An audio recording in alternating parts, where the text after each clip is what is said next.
इंतहाई अफसोसनाक खबर आ गई। मारूफ जवान अदाकारा दिमागी शरियान फटने से इंतकाल कर गईं। ड्रामा इंडस्ट्री सोग में डूब गई।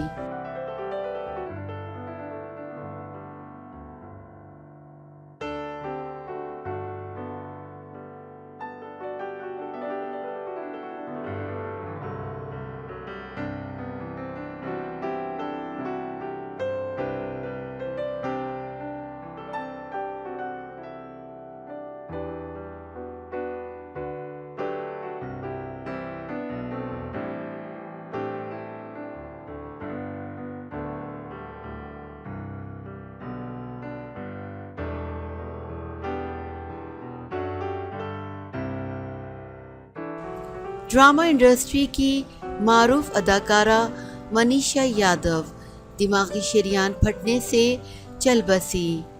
भारतीय ड्रामा इंडस्ट्री की मारूफ अदाकारा मनीषा यादव 28 वर्ष की उम्र में अचानक चल बसी।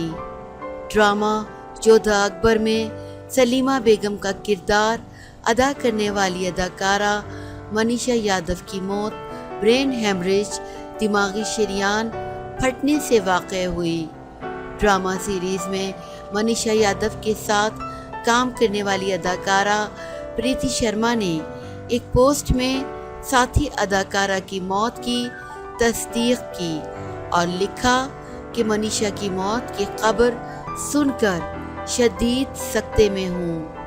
मनीषा 11 जून 1992 को भारत के शहर बेंगलोर में पैदा हुई। मीडिया रिपोर्ट्स में कहा जा रहा है कि मनीषा का 1 साल का बेटा भी था।